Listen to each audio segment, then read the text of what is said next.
of Sidelines.live production. I'm your host, Loren Meadows of GatorBaitMedia.com with the best shoe game in the Gator media. Tonight we'll be joined by Rob Browne of SEC Sidelines and Zach Goodall of Gators 247 Sports to talk the release of EA Sports College Football 26, Florida recruiting, way too early predictions for the 2025 season, and who are the top 10 to top 12 playoff teams they find themselves on the outside looking in come playoff team time. Kicks of the week returns, as well as hype or have at it. We'd like to thank our sponsors, Meldon Law and Titan MRI and Imaging. Please like and subscribe to the Lowdown with Loren Meadows on YouTube and Facebook. Follow yours truly on Instagram at Ohio Gator for Life and X at Real Ohio Gator. Let's get to it. After a long hiatus, been traveling, doing some stuff, but ready to get to it. I got some things I want to get off my chest real quick, Rob. Welcome, Rob, from Rob Browne from SEC Sidelines. How you doing, Rob? I am great, man. Where were you last week? Austin, San Antonio? I was in Austin, yeah, for about 10 days, and then went down to San Antonio, man. Thoughts and prayers are with the people of that region. We were in the Hill Country, so we actually were able to kind of be away from some of that with the storms. But Tommy Seal, let me know. Send me some pictures of your kicks, man. He says got a good collection of kicks as well. So we're gonna bust it out for sure. But it was crazy, man. We were there 4th of July. It was raining. But then Saturday, man, just everything just kind of went to. I mean, it was crazy, and we kind of stayed in. Couldn't get out. We're get ready to head to brunch, and then the reports were coming in of flooding and different things like that. So our prayers and thoughts go to all the people that lost loved ones, still searching for loved ones, and just that whole area for sure, man. It's never good, and Mother Nature is crazy, man. It's interesting how that works, but Austin was a good time, man. Had a really good time. With the people of Texas, didn't do much hanging out near campus, but you know how that goes. But had a real good time for about 2 weeks in Austin, and glad to be back, man. Definitely glad to be back in the Ville for sure. Hard to believe that Texas, as big a school as it is on the 40 acres. That's it. Yeah, 40 acres. Yeah. Got pretty compact. I mean, for those that have never been there, I know you've been there, Rob. Yeah. But it's kind of compact and kind of connected, and just different. I did drive around. As a friend of mine or a guy that I work with, he had never been on campus, so we went over on campus. There was actually a concert going on, so we didn't get to what you think? And when they say keep Austin weird, it was one of those interesting concerts for sure. But like I said, I think the unfortunately, what turned into a good weekend, good week was with the folks there in Texas. But thoughts and prayers. But yeah, man, Texas is 40 acres, and they like it that way. I mean, I once had a girlfriend at Texas A&M and at Texas UT at not same time, alternating summers at summer camps, like one of those love you to Labor Day kind of situations. Okay. Every summer when I worked at camp.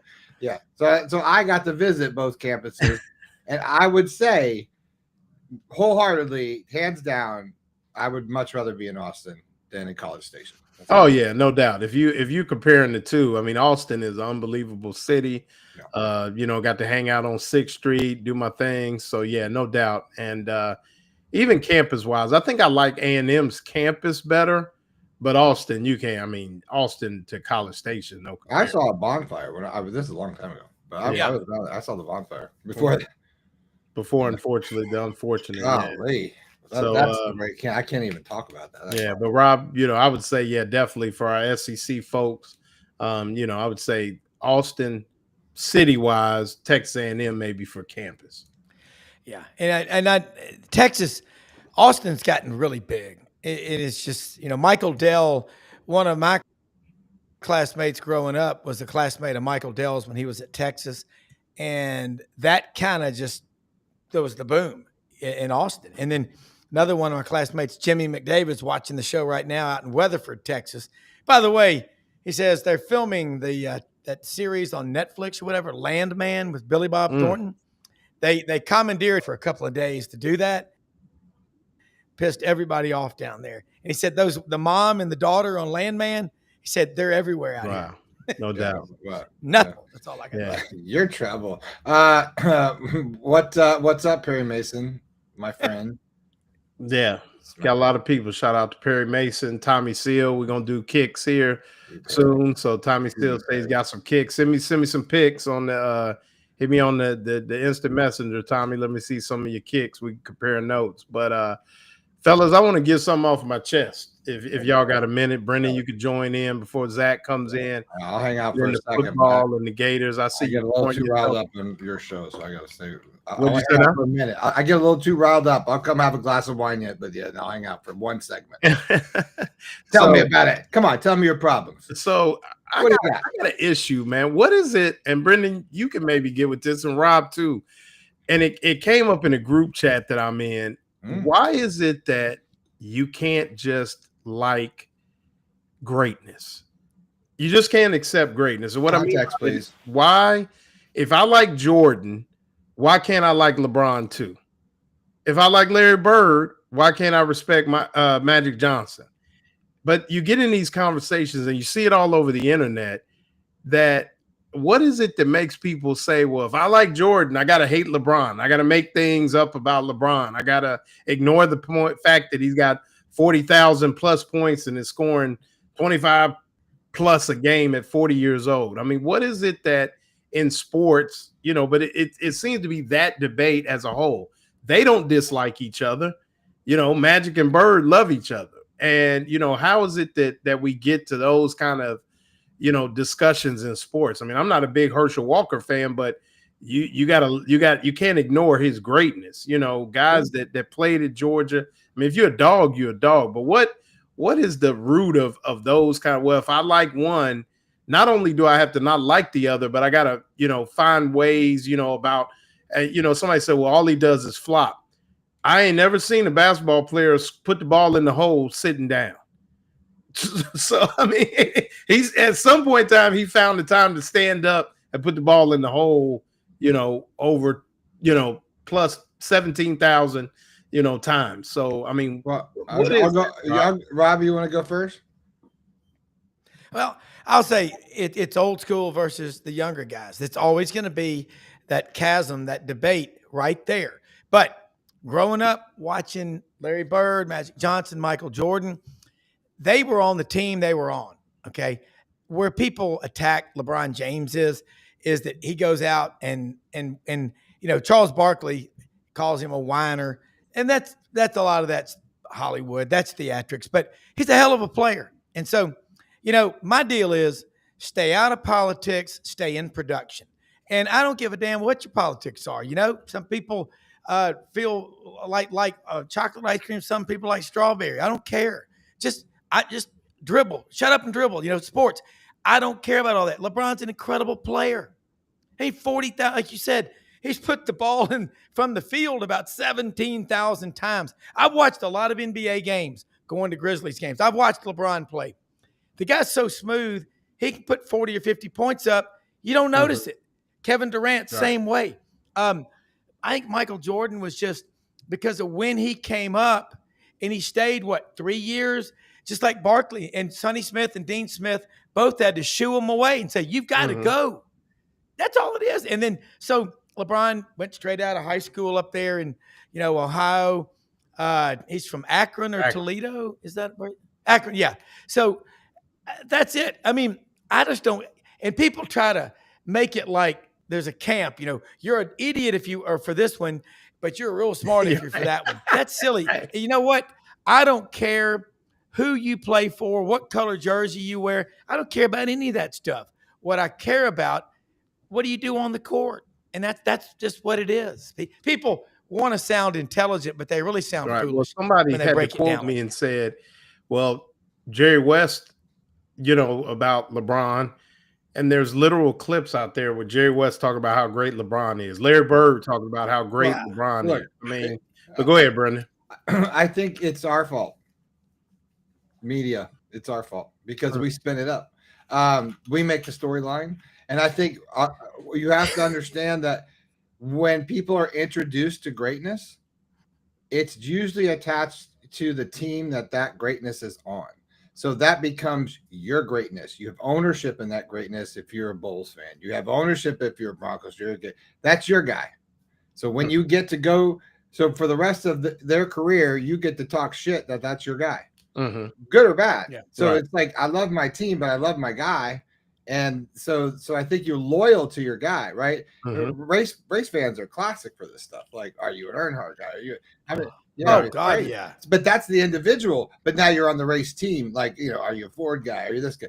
And I think that's a lot to do with media carving that up and money and all that stuff. But I mean, before you become a great fan of sport, of watching the sport, not just a player, but of watching and being a fan, an actual fan of sport, I think you have to be introduced to like being a fan of your team and finding your team first. Right. And I think we all I don't know why I love, Roger Clemens when I was a kid. I lived in Denver. I didn't see both Sox games, but I love Roger Clemens, because I was a pitcher, right? So it just, whatever you attach to, how you attach to it as like, hey, I was a young kid and I played that position or whatever. But it's in the moment of serendipity, my friend, when he comes and kisses you and says, you love sports and your entire life is over. Right. Well, and like somebody said, this is not a debate. I mean, it's funny how I don't care that you stopped watching the NBA years ago. It's like people prove a point.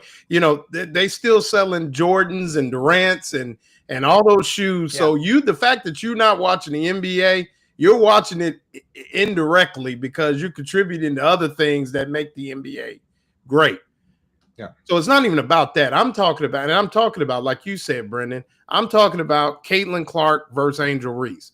I'm talking about, Tom Brady versus Joe Montana. At the end of the day, it's Tiger Woods versus everybody. When did we stop? When did we stop? It used to be like, I think in our day, like I'm a big Isaiah Thomas guy. We grew up in the Jordan era. I love Isaiah Thomas. But I don't hate Jordan. I got 100 pairs of Jordans. It's the respect of both, and just, and maybe they don't get along, but it's like, why do you have to decide that you can't like one or the other? I mean, it's just one of those things. Like I said, I mean, Brendan, not to get it. I mean, but there's certain people in this world that have made their politics. I mean, LeBron's not the only one talking politics. LeBron's not the only one, making his opinion known. I mean, it's just not. But regardless of that, respect. When did we stop respect? I guess when I think we were growing up and we're all about the same age, you used to have the posters up. You used to have, the guys and the Iceman with the blocks of ice. Access too, right? Now we didn't have, and Zach just popped in and we want to get him into the show. But I mean, Rob and I talk all the time. I mean, I was watching Cubbies games and WG, the Superstation. WG. Yeah. And used to get the Bulls 82 night. I mean, what? 41 night. Was good. Yeah. All right. I gotta go. All right. Hey, I tell you real quick, John Mingelt. Hey, you remember John Mingelt played in the NBA for a long time, played at Auburn in the late 60s, early 70s. And then he called the games on WGN for the Bulls. I had him on the show a couple of years ago. You talk about a cool guest if you ever want him, from Elkhart, Indiana, up on the top, Lake Michigan. But, man, I'm going to tell you, I average 20, 25 NBA games a year, Grizzlies. So you see all these teams they play.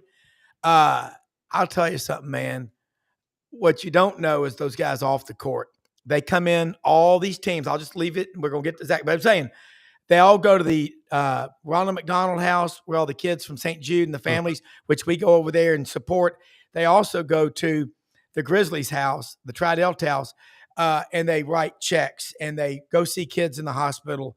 You have no idea how cool these guys are until you go to St. Jude on a daily basis and see these NBA guys. You can think what you want about them, but they melt when they're around those kids. I cannot say enough. Yeah, it's unreal. Politics, I don't give a damn about all that stuff. They're good. There's a lot of good people. I mean, I am married to Evolve for life. Our oldest daughter now is an Alabama grad. She's still a good person. Well, and you'll get this. One of my favorite college players of all time, and I finally got to meet him this year in Gainesville, is Ron Slay. I mean, I love that guy. Was a hooper, and I mean, could get to it on the court. And I mean, Zach, I mean, it's a lot of guys out there, man. And I know you're a little younger than us, and you maybe didn't see Jordan like we saw Jordan, but I think you and I talked about it. You can, and in this world we're in, we're supposed to be impartial, but it's I think if we don't stop and recognize generational talents, it's gone, and then it's gone, and you look up and they're gone. The Tebows, the Percy Harvins, those people that we didn't really appreciate, I think, as much as and now they're gone. So. Yeah, I mean, shoot, one of the first, if not the first quarterback I can remember watching, different times obviously, but is Tom Brady. And now, granted, he had longevity, astronomical longevity. So it was kind of one of those things where maybe people expected it a little bit earlier than it happened, but still, like he went out on as high a note, I think, as you could have. And then next thing you knew, same thing. He was gone.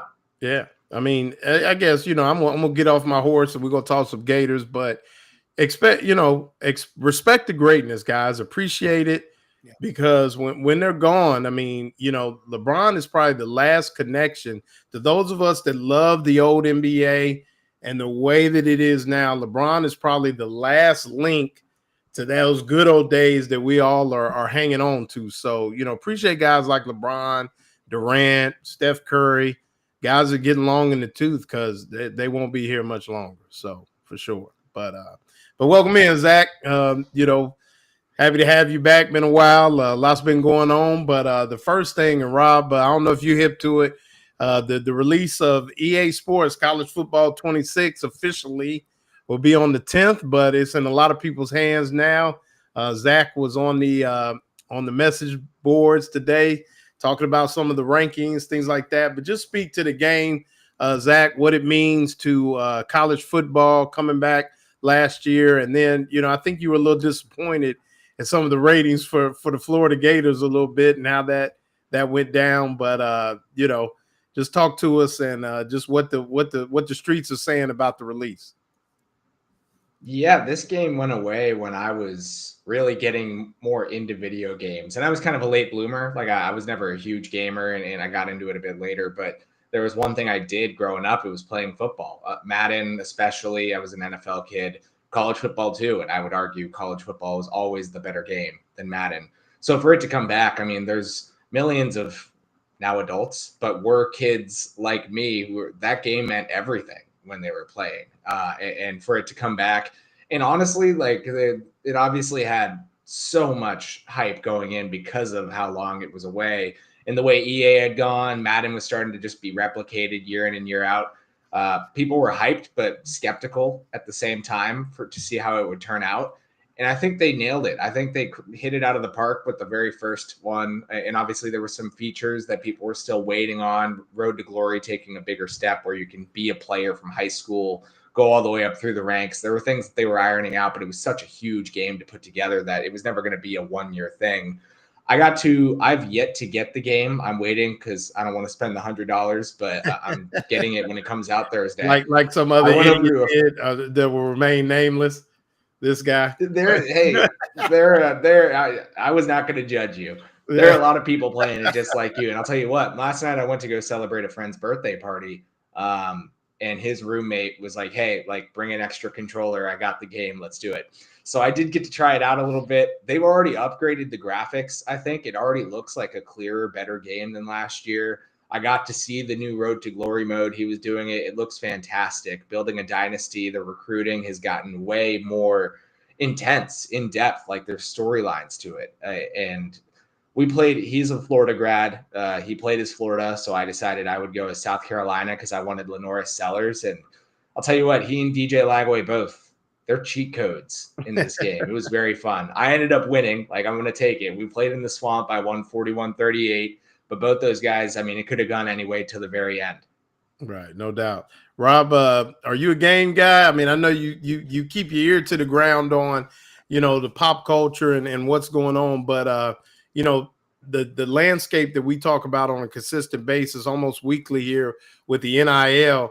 Maybe this is one of the, if you look at the negatives, this is one of the positives that I think, as much as fans, fans talk about what's bad with NIL. For those of us that like this part of the fan experience, Rob, this is something that NIL provided, which made this possible.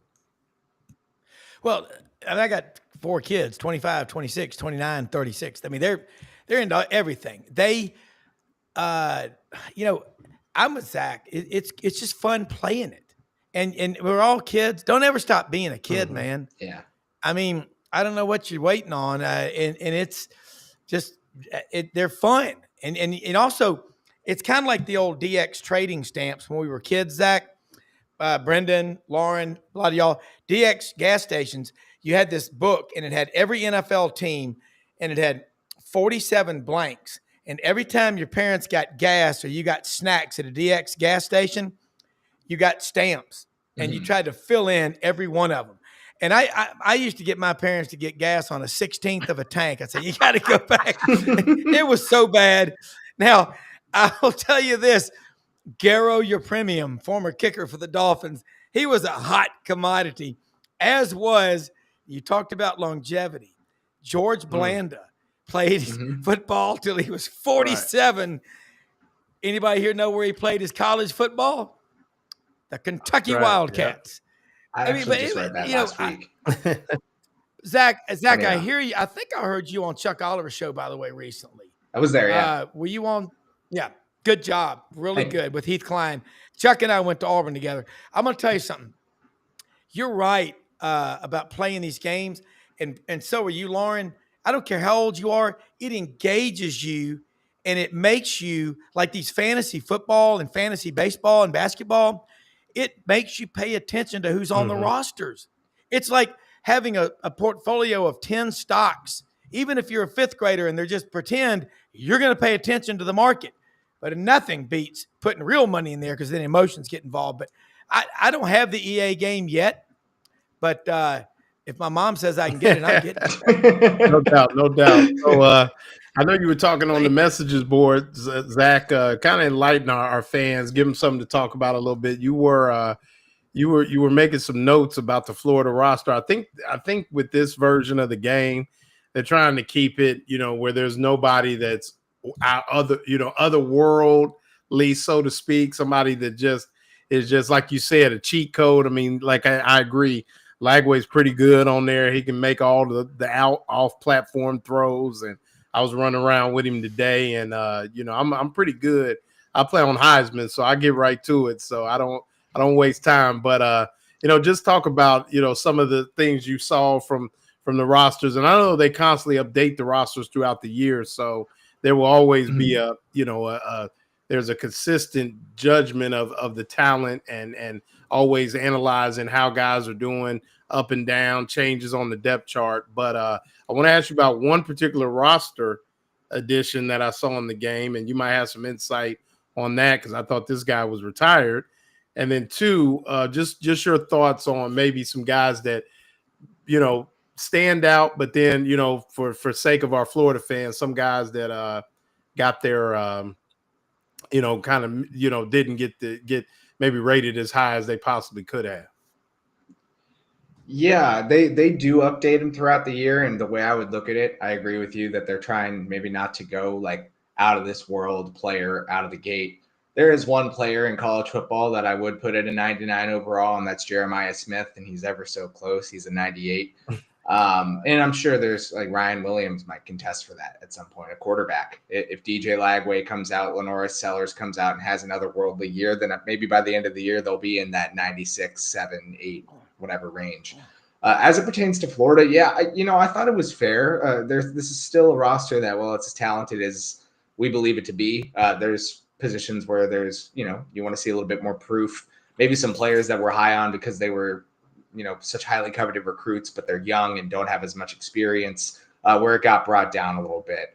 Lagway's a 90 overall. He's the second highest player on the team behind Jake Slaughter, a 92. Maybe you could have argued slightly higher grade for Slaughter as a returning All-American center who's allowed like 2 sacks in his college career. Like it's hard to find many better offensive linemen than him, but he was like just on the edge of like the top 10 offensive linemen, I believe. So I personally would have put him a little higher. What kind of bothered me, and I think that I just explained the logic for it a bit, was Florida's linebacker group was given like a 75 group-wide rating. It was the lowest on the team of any position. And I don't know about you guys, but like I think that Florida's linebacker group is probably closer to one of its strongest positions rather than its weakest. Yeah. Miles Graham having 100-some snaps, Aaron Childs having 100-some snaps, Grayson Howard coming off the injury maybe lends some credence to that, but Jaden Robinson came in, played very well. Ty Jackson's an incoming freshman as a 4-star recruit, depending on where you look. It's a deep room. They're going to have 5 guys, I think, that could reasonably play a decent bit this year. I don't get how that is as a 75 overall and the weakest unit and on probably the team. 5 pros. When you look down the road, you're talking 5 guys that are paid to play football on Sundays. Yeah, like the part of this is obviously basing it off what they've done, but there's supposed to be some projection in there too. Like, I've got it right here. Let me see. Linebackers, Grayson Howard's an 81, Miles Graham's an 80. Like, I think you reasonably could have put Grayson closer to an 85 based on what we've seen from 2 years of him playing here and at South Carolina. Right. Miles Graham, I think, did enough as a freshman to maybe be a little bit higher than 80, even if it's lower 80s. But that in and of itself raises it a little bit closer into the higher 70s, I would think. And we're nitpicking, it's a video game, so whatever. The player you were mentioning, I'm assuming that's Asa Turner. Yeah. So enlighten us on Asa Turner and what you may have heard. I'm out of the loop. So did I miss something in the month? I was pretty much out of town, but I saw he's like is the highest rated safety or second highest rated safety and second highest rated safety. Yeah. Out there on the game starting. Yeah. What do we know anything about his status? Or he's not on the roster. I got a roster last week just to start doing like my position previews and stuff, and it's up to date. Like it's waiting still, I'm sure, for some of these DSA players who might end up leaving with this one-time transfer window with roster cut downs, but like it is fully up to date on the scholarship transfers, summer enrollee freshmen. Asa Turner's not on that roster. Okay. And it's been kind of up in the air if he would get a 7th year after going down in week 1 last year, whether or not he'd come back. Billy Napier never really had a straight answer for it, although a couple of times he mentioned that they kind of want to do what's best for him, and maybe that looks like graduate assistant coaching, allowing him to transfer. He kind of laid it all out there, and when Billy was saying that made me think he's not really in the plans. Mm-hmm. And based on this roster that I got last week, it seems that he's certainly not in Florida's plans for this season. And that's kind of what's interesting is like when did players have to opt in to be in the game? Is EA paying attention to players who may have opted in and then ended up not sticking around? I'm not sure. The game gets patched up a lot, like we talked about a little bit ago. So maybe at some point he'll end up being removed. But I was a bit bewildered too. And I know I saw a lot of people on Twitter saying, why is Asa Turner starting at safety? Bryce Thornton's the starting safety next to Jordan Castell. But nothing to fear, I guess, is probably not a great way to put it. But when Florida fans see that and they're wondering about it, I don't anticipate him being with the team this year is the way I put it. And Rob, maybe, like you said, maybe it's a situation where, they just missed the boat on that. But, you look at, a guy like Asa Turner and maybe, the fact that it gives him opportunity. Maybe they threw him a bone, give him opportunity to make a little money, things like that. And that's what I talk about, Rob, is the fact that, this is where the NIL discussion really started, was with these games. You remember the Ed O'Bannon suit where he was on the video games like, how am I on this game and I'm not receiving any money for it. So, they upped the ante for the players to be on the game. I think they doubled I think they made $700 last year. Now it's $1,400.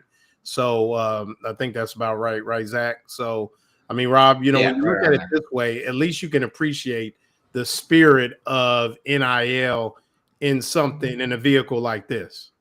Well, we've always, even when I was in college, everybody asked, golly, they're selling all these jerseys. Do these guys make any money off of it? To see that it's never been about the money. I think everyone's problem is with the portal, that you can just jump around and go wherever you want. Isn't college supposed to prepare you for life? If you try doing that in the job world, I can already tell you, in talking with Dave Bartu, who comes on our show, College Football Matrix, he puts together staffs all over the country, college and NFL, has a database going back to 2010. NFL, it is a red ass flag, red herring, if you have transferred multiple times. And if you transfer from power forward down, the average power forward player starts 7 times as many games in his NFL career as those that transfer down. It's like that in the business world. You talk to someone and they've quit job after job after job. It's a red flag. End of discussion. It's like Cole Kubelik told us, he played at Auburn 96 to 2000. He said, my first job interview, my aunt was a pharmaceutical rep. I'm pretty sure it was Merck because it was a company out of New Jersey. Loren, you being in that business, Sharing Plow started in Memphis with a $125 loan from Abe Plow. And then Merck bought him. Well, Cole said he went out and interviewed. First 5 minutes, he knew he had the job. The guy said, hey, I heard you played football for Auburn. That was the next hour. He goes, man, I got to go. Yeah. He goes, but that's what really is NIL. And what you better be careful of if you're a 19-year-old kid and you're at the University of Florida, which is a great university. And I'm not saying it just because I'm on this show. It's a great school. It always has been. It's basically a public Ivy, okay? You screw off, you piss off the alumni base of the University of Florida, and you stay there a couple of years, and then you leave and go somewhere and it doesn't work out, you ain't coming back to Gainesville and being a ring knocker. You're not going to be able to get into that network. There's a lot of powerful people, over 500,000 alumni living. So this stuff, it's already working itself out. I predict this. We're going to go to one-time transfer, and that's it. They're going to go back to the old rules because it's not sustainable. Urban Meyer's right. Yeah, no doubt. And I mean, it's still a moving target, so to speak, but it definitely is going to. I mean, the money's going to run out. I mean, just everything that's in place. I truly believe it's not a sustainable model at all. No. But what is a sustainable model, and I think it's coming up soon, is the SEC Media Days, and this is the time where it's always like, and it's kind of funny because now, without the game, we didn't necessarily have talking season. Now we got the game and we got everything. And now people are a lot more dialed in because they not only know about their team, but they know about your team as well because they're following the teams and things like that. But Zach, Media Days, and you talked about that Florida announced the crew that was going to head. Are we doing Nashville this year? Atlanta. Okay, so back where it should be.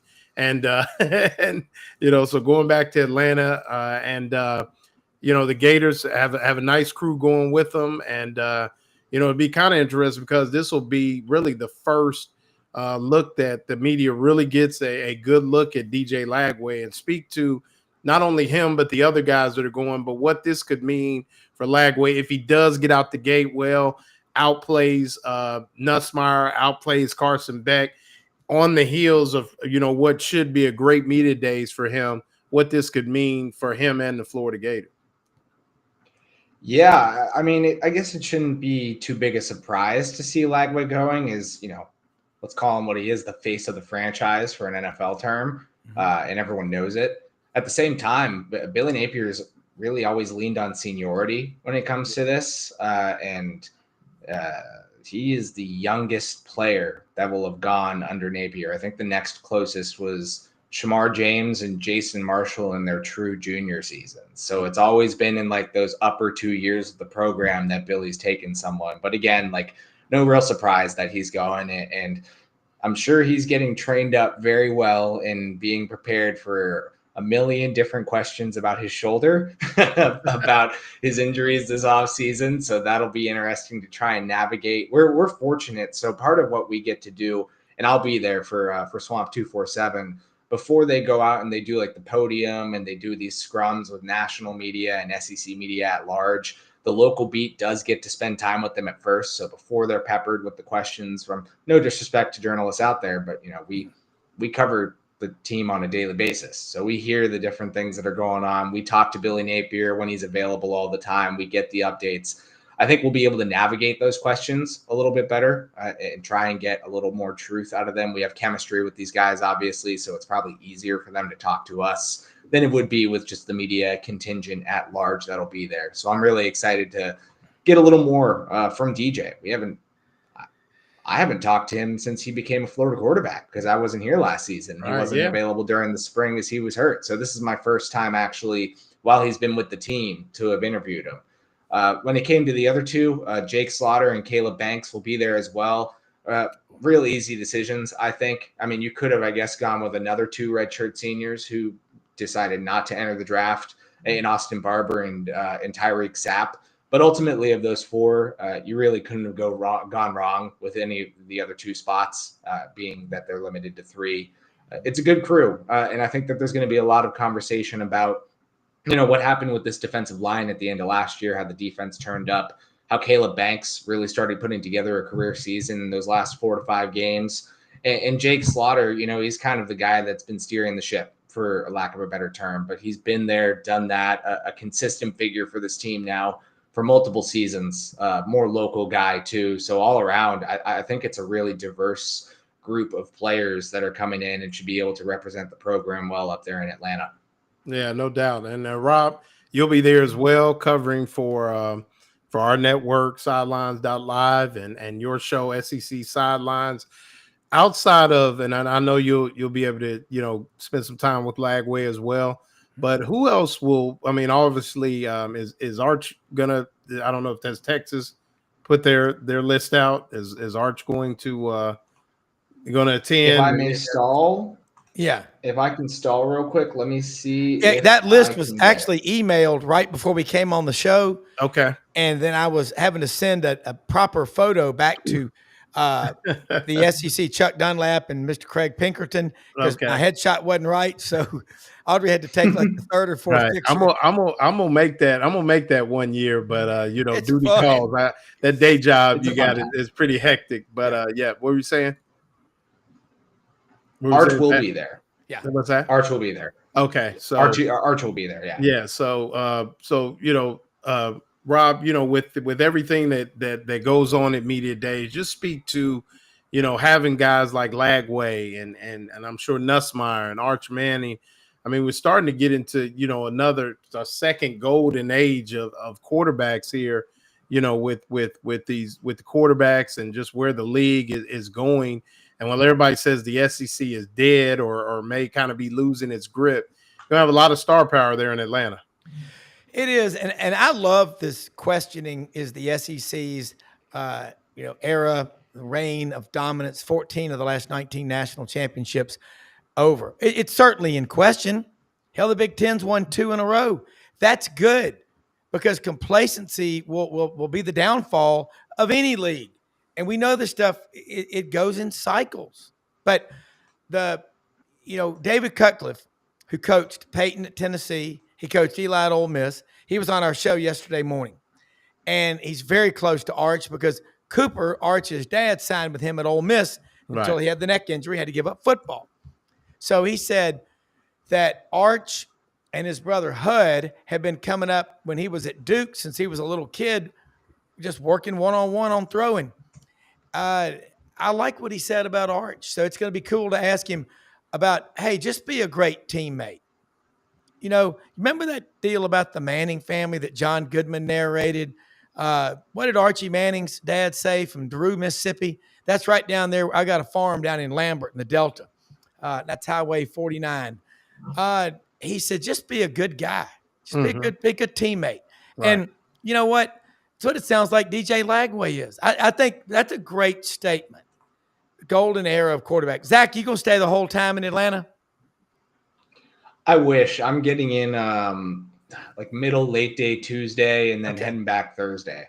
Yeah. But I'll be around. I'll make sure to bump into you one way or another. I'm looking forward to meeting you. And I will say this. I'm definitely looking forward to talking to DJ Lagway. You get those one-on-one sessions. They put 3 players in these little deals, and you get to talk to them. Body language says a lot, when they walk in. Quinn Ewers walking up the escalator last year with that Texas belt buckle, looked like a WWE title belt, But he's from Texas, man. He's got his NIL. He may or may not make it in the pros, but he's going to be the Texas quarterback who took him to the semifinals 2 years in a row. That's good forever. How many guys sell insurance, practice law, public accounting? I mean, if that's what I'm saying, this stuff's going to work itself out. Right now, it's kind of cool to move around. I'm going to ask the players about that, about guys like a Garrett Nussmeier, guy like a DJ Lagway, guys like Gunnar Stockton at Georgia, who've stuck it out. Austin Simmons. Hell, he graduated when he was 19 from college. I was a freshman when I was 19. Yeah, me too. But I redshirted second grade. See, that's why. But I'm looking forward to, and Billy Napier, y'all are around him a lot, but whenever you are, once again, David Cutcliffe said about him yesterday. Brendan heard it. He goes, he's very good at coaching quarterbacks. Billy Napier is the Bob Newhart of coaches in the SEC. Zach, I'm dating it, but very popular show. He was a psychiatrist, but he's very calm. Mm-hmm. I mean, the apple doesn't fall far from the tree. His father coached from a wheelchair. So I always think that says so much about who Billy Napier is. And another one is going to be asking Kalen DeBoer and Ty Simpson if they bring him, who, by the way, has waited now his 4th year. Let's connect the dots. Garrett Nussmeier, son of a coach. Ty Simpson, father in his 20th year coaching at UT Martin. And he has a little brother, by the way, who's coming up, who's a 4 or a 5. Watch out for Simpson coming up. But Ty Simpson, you've stuck it out. Yeah. I think there's some great storylines here. Right. Well, before we get and we'll talk about that as well. We're gonna get into some what we call way too early predictions, talk about what we think might happen. But before we do, we got to talk about our sponsor, Meldon Law, the only official law firm partner of the Florida Gators. The Meldon family, I think Jeffrey and his lovely wife are out on a 17, 20, all over the place, Rob, handling business all over the world right now, Europe, Asia, doing a lot of things. But when they return, they'll be here to root on the Gators out the gate, have a lot of ticket giveaways, a lot of good things going on for the Florida Gators as well as the Gainesville community. If you need anything in the law area, they handle basically personal injury and other forms. But if you need estate planning or if you need a good divorce lawyer, they can point you in the right direction and get you where you need to be. So Meldon Law, the only official law firm of the Florida Gators, Meldon Law, we won't back down. And with that, after a 2-week hiatus, Kicks of the Week are back. And in honor of our boy LeBron James, we got the LeBrons. This is my only pair of LeBrons in the collection, but it's my favorite. These go back to 2020, LeBron 17. So we talk about longevity and greatness. 17 years in the league, Rob. These were out. COVID, so these are COVID Express. So LeBron James got the James gang on there, so I keep StockX, GOAT, Kicks on Fire, holla at us. We need that sponsorship. Go ahead and throw them up there, Rob. Hey, Zach, I'm kind of like that Debbie Downer character on Saturday Night Live. Well, I wanted to have children, but Doc says something's wrong with my innards. Wah, wah. Yeah, so you see the speckles? You see the speckles, Rob? Yeah, you see the detail? I'm kind of Squaresville. Yeah, I hear you. Danner trail shoes. Right. Okay. There you go. I got Adidas going on here. There it is. But no. So no. Great. I like I love my kicks, and I think it just fits with with Florida sports being involved with the Jordan brand and things like that, you see a lot of guys with some nice kicks. I always want to shout out my girl Kelly Ray Finley, best shoe game in college basketball.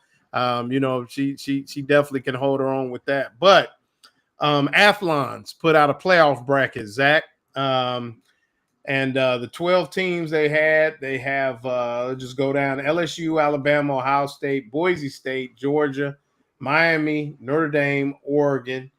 And I guess rounding out, that would be then you got the big boys: Texas, Kansas State, Clemson, and Penn State, which means they have Penn State winning the Big Ten instead of the defending national champs, as Kansas State winning the Big 12. And and then I guess with Clemson, obviously the odds-on choice to win the ACC.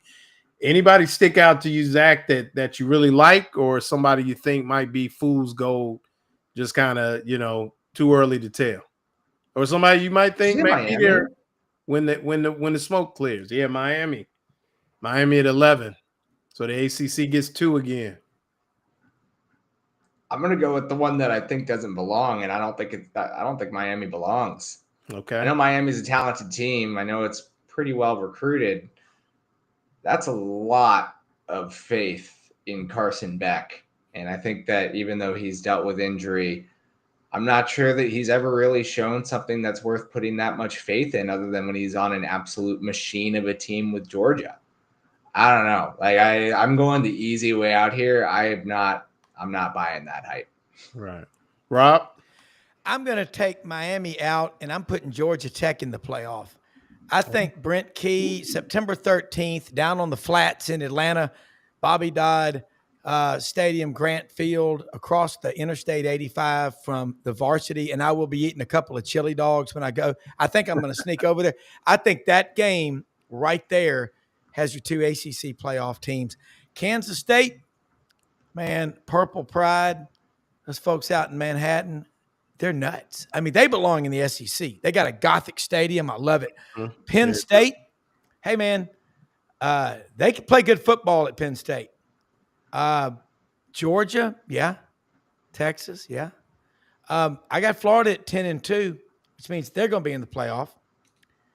I keep thinking Auburn can win 9 or 10, but Hugh Freeze is still the coach, so that's just frustrating.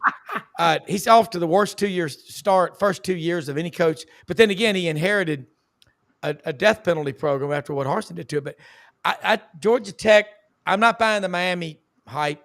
They're not. I mean, I'm not sold. Carson Beck, hey man, you got Brock Bowers, Ladd McConkey to throw to. You're pretty good. Last year, your receivers led the nation with 37 drops. But I think Georgia makes it, but not Miami. I think Florida makes it. That's why we play the games, man. God, what a season. I'm so fired up, man, about this season. Right. I love those mock playoff things. Yeah, no doubt. Hyper have at it. LSU. I'm not buying LSU, but you guys have it. Hyper have at it. LSU is a playoff team. Is that hype or have at it, Zach? I've gone back and forth a lot. I think that they are talented enough to be a playoff team, no doubt. But I go back to reservations about the quarterback. I know that Garrett Nussmeier is coming off a great year for him, and his story's been fantastic. I also know that he led the SEC in interceptions and has a high interception rate. And they've got weapons to replace. They've got talent. I think that they've got the potential to do it. But I'm kind of in wait-and-see mode to see how some of those weapons step up to replace some of the guys that they lost. If so, I mean, who's to say that he can't take another step forward in his second season as a full-time starter? But I'm right down the middle. I'm hyping the have at it. Rob? Biggest loss for LSU. Bo Davis leaves Texas, comes home to LSU, doesn't go to Bama. I think that's why, by the way, I think that's why Nick Saban retired, when he couldn't get him to come back to Bama. The loss of Bo Davis hurts LSU on the defensive front. They are traditionally 2 and 3 deep on the front seven. Brian Kelly is still the coach at LSU. He knows he can't be fired. He's just not hungry anymore. He says some things about his players publicly. His body language is terrible. I don't dislike the guy personally, but I think no, I'm not. I know now there are people that think LSU is going to win the whole thing, but I just don't see it. Since 2012, the last 13 years, you know what LSU's record is against Alabama? 2-11. And did I see they've lost 7 straight openers? 5 straight. Okay, yeah. 5 straight. Yeah, and this one is going to be the battle for who's got the real Death Valley. Yeah. Clemson claims they started saying it in 1939. Right. LSU 1959 when Billy Cannon, and if you have not seen him run that punt back against Ole Miss in the 1959 game, that's when they started calling it Death Valley. But no, I'm not buying the LSU hype. All right. Penn State breaks gets James Franklin off the snide. Everybody says he's really good, but can't beat Michigan or Ohio State. My rebuttal is nobody beats Michigan or Ohio State. So just join the club. But hyper have at it. Penn State breaks through. Athlon's got them playing for the national title against Texas.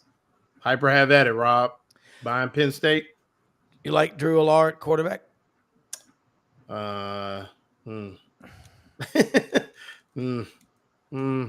See, Franklin won 9 games back-to-back in 12 and 13 at Vanderbilt. That's like having a Stanley Cup equivalent out of Lake Okeechobee in hockey. That just doesn't happen. But sooner or later, it's going to happen. They've got a lot of talent. And the Michigan, they're going to be counting on Bryce Underwood to come in there as a true freshman. I'd be careful. Remember the original movie that came out, by the way, 50 years ago now, Jaws? Do you remember when Quinn met Richard Dreyfuss from the Oceanic Institute, who was coming to go try to find that big shark that was eating that body? He goes, "Let me see your hands. Yes, hands are soft. You've been counting money all your life." I worry about some of these kids when they're freshmen have been counting money. I know how hungry they are. I ain't buying Michigan. Right. I think, like that. I think I'm buying it. They're deep to the point Rob made, like with liking Drew Aller enough. I like him enough when you stack him up with the other quarterbacks in the Big Ten right now. Everybody's breaking in new guys. The needle in some of these games. Yeah. Yeah. And like this Penn State team, there are a couple of positions where they're legitimately too deep. They've got a lot of experience across this entire offense, defense returning some too. But even though there's some transfers coming in to kind of bolster the offense around Allard, like their experience, they're proven. I like it a lot. I think that they could definitely come in and I don't know if it would be surprised, but take the crown this year after a lot of Michigan, Ohio State dominance for a while. All right. And before we finish, I got a question for you, Zach. Since we haven't had you on in a while, and we'll get Rob to weigh in as well. But let's talk about Titan MRI and imaging. Titan MRI is now Titan MRI and imaging. Joe Calorio started Highfield MRI in 1997. Now he's back. They have a Park Avenue location and now at the Millennium Center and one in Lake City serving all of Columbia County and Valdosta, Georgia.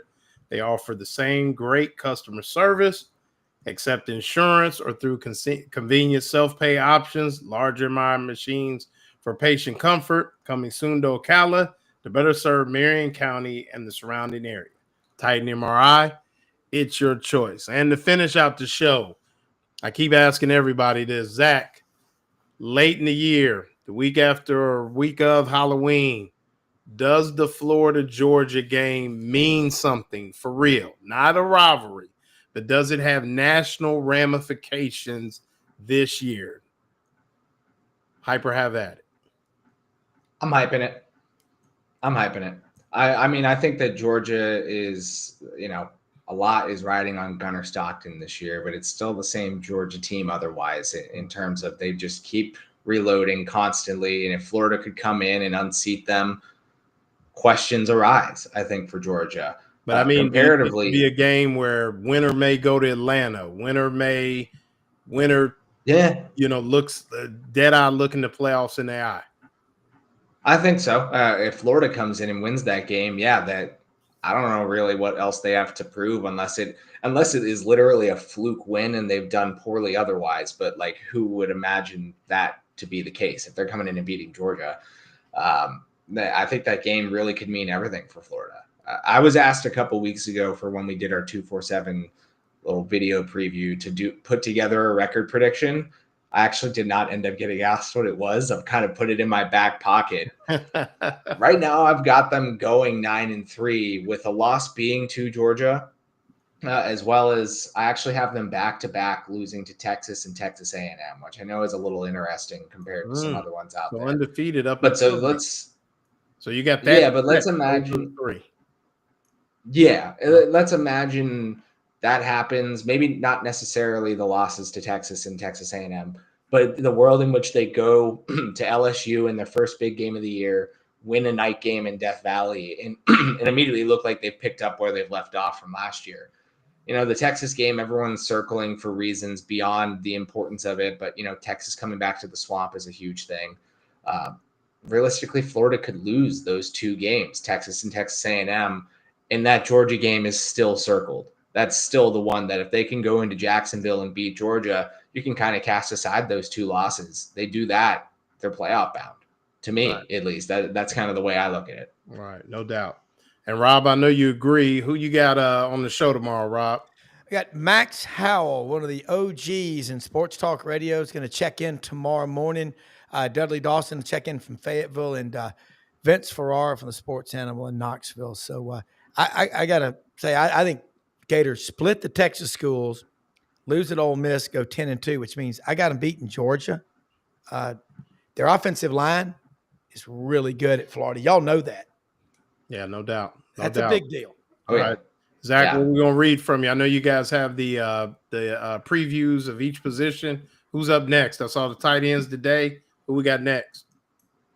Yeah, we got the big boys. We got offensive line coming, and I'm going back and forth. I might split it into tackles and interior, but one way or another, I've got them flipping into the defense. I might split those up with Graham when he's back from his honeymoon, but we're trying to get those done before SEC Media Days are underway, and then I'm sure we'll find a couple of other fun projects to get done before camp is rolling. But it's only a couple weeks now.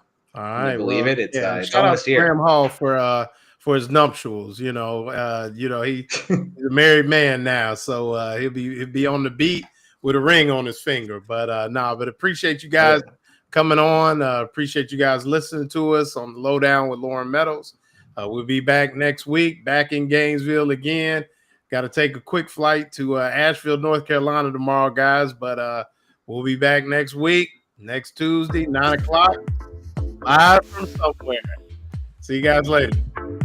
Thanks a lot.